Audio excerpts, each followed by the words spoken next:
रोने के अक़साम। उलमा ने लिखा है कि रोने की मुख्तलिफ़ अक़साम हैं। सबसे पहली किस्म मुसीबत के ऊपर रोना। किसी इंसान पर कोई मुसीबत आ जाए तो फितरतन बंदा रो पड़ता है।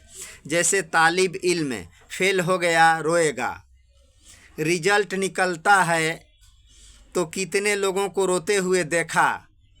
किसी को कारोबार में बड़ा नुकसान हो जाए, बेख्तियार आंसू निकल पड़ते हैं। तो मुसीबत के ऊपर रोना ये इंसान की फितरत है।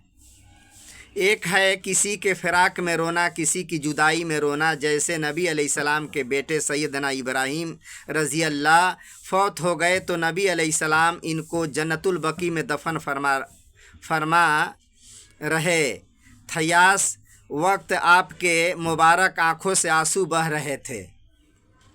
एक सहाबी ने देखा तो हैरान हुए, फरमाने लगे कि अल्लाह के नबी, आप भी रो रहे हैं।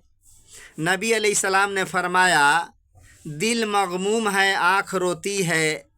इब्राहीम, हम तेरी जुदाई के अंदर गमगीन हैं। तू फितरती चीज़ है। माँ बाप फौत हों तो औलाद रोती है, औलाद फौत हो तो माँ बाप रोते हैं। जिस माँ का बच्चा फौत हो जाए, इसको रुलाने के लिए मर्शिया खवा की ज़रूरत नहीं होती। वह दुख और दर्द की वजह से, गम से खुद रो रही होती है। चुनांचा हज़रत यूसुफ़ अलैहिस्सलाम की जुदाई में हज़रत यक़ूब अलैहिस्सलाम रोए थे। फितरी मोहब्बत होती है। इतना रोए कि रो रो के इनकी आँखें सफ़ेद हो गई थी, बीनाई चली गई। अब सवाल पैदा होता है कि इतना बड़ा दिल तो होना चाहिए कि बंदा इस गम को बर्दाश्त कर सके।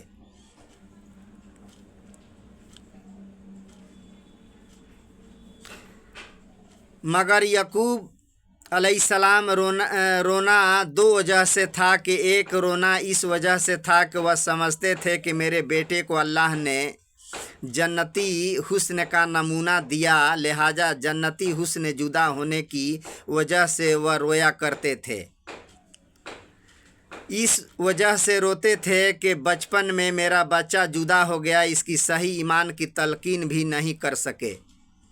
मालूम नहीं वह किस हाल में मेरा बेटा दुनिया से रुखसत हुआ, इस वजह से रोते थे। इसलिए जब खुशखबरी देने वाले ने आकर बताया कि आपके बेटे यूसुफ़ अलैहिस्सलाम ज़िंदा हैं, तो यक़ूब अलैहिस्सलाम ने पहली बात ये पूछी कि तूने इनको किस दिन पर पाया। इसने